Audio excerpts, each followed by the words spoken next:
Detroit reporter Brittany Toulis is joining us live right in front of Huntington Place this morning with more on the candidates' final messages to Michigan. Good morning, Brittany. Good morning, Alicia. And before I get into those candidates' final messages, I wanted to show you what we're seeing here at Huntington Place.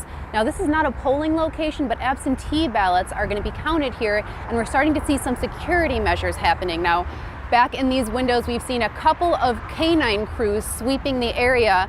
And Michael Crouch, if you can just look down, we see these barriers as well, spanning all of Washington Boulevard, all the way down from that street. And then if you turn this way, you can see them all the way up to the wall on Huntington Place as well. So these are some of the security measures being taken down here. Now let's get to the candidate visits.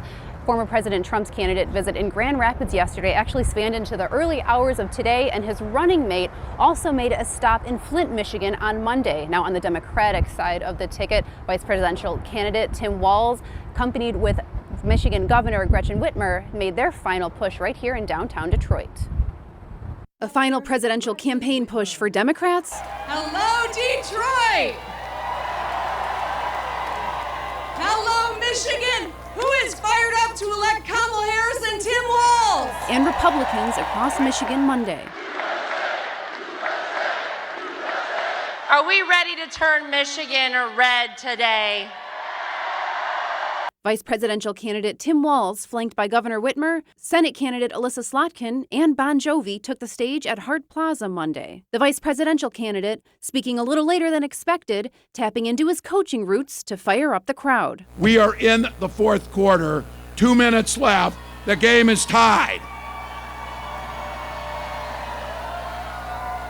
But we've got the damn ball. In his brief address, Governor Walz wanted to emphasize one topic, reproductive rights, directing the comments to the men in the room, adding more than 20 states now have abortion bans after the overturning of Roe v. Wade. Donald Trump appointed those Supreme Court justices who repealed Roe versus Wade.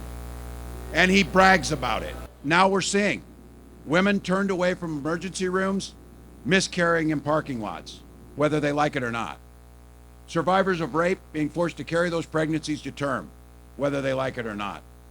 Fertility clinics turning couples away at the door, whether they like it or not. Over in Grand Rapids, also taking the stage later than promised, former President Donald Trump. He talked about appearing on the Joe Rogan Experience podcast and the host's endorsement. The former president talking border security. But we don't want drugs coming across our border. Trump also adding what a vote for him could do for the country. So in conclusion, with your vote, we are going to fire Kamala, and we're going to save America.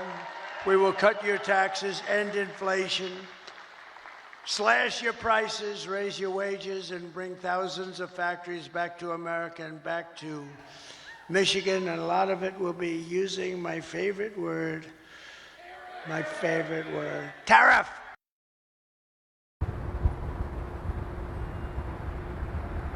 And now that the campaigning is all over, the election is in the voters' hands. Now, Harris and Walz will be having a watch party watching to see how this plays out in Washington, D.C.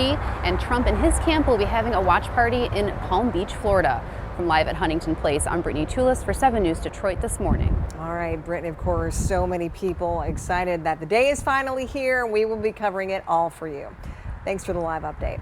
Michigan's been making national headlines this election season, seen in the countless visits from both presidential candidates and their running mates. And we wanted to know, how difficult is it for a candidate to win the national election without the state of Michigan? Political expert and Oakland University professor Dave Dulio had this to say. To some extent, the presidency runs through Michigan. They each have a path to 270 electoral votes without Michigan, but it's much, much tougher. Professor Dulio says, of course, Michigan has not always picked the winner.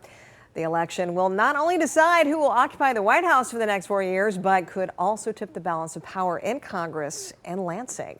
Former Republican Representative Mike Rogers and Democratic Representative Alyssa Slotkin are running for Michigan's open U.S. Senate seat, being vacated by outgoing Senator Debbie Stabenow.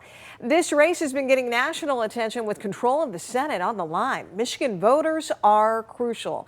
Voters will also select representatives for Michigan's 13 congressional districts. In this election, key races could potentially tip the balance of power in Congress, with a strong focus on the tight races in the 7th and 8th districts.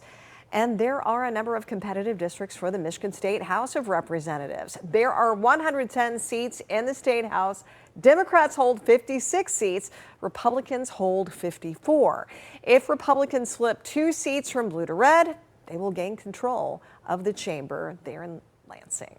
Remember to stay with 7 News Detroit for real-time election coverage and results from across Southeast Michigan, online and on our streaming app, the WXYZ app. And you'll also find our partners at Scripps News with reporters deployed to key battleground states covering what is happening nationally in this race for the White House and control of Congress.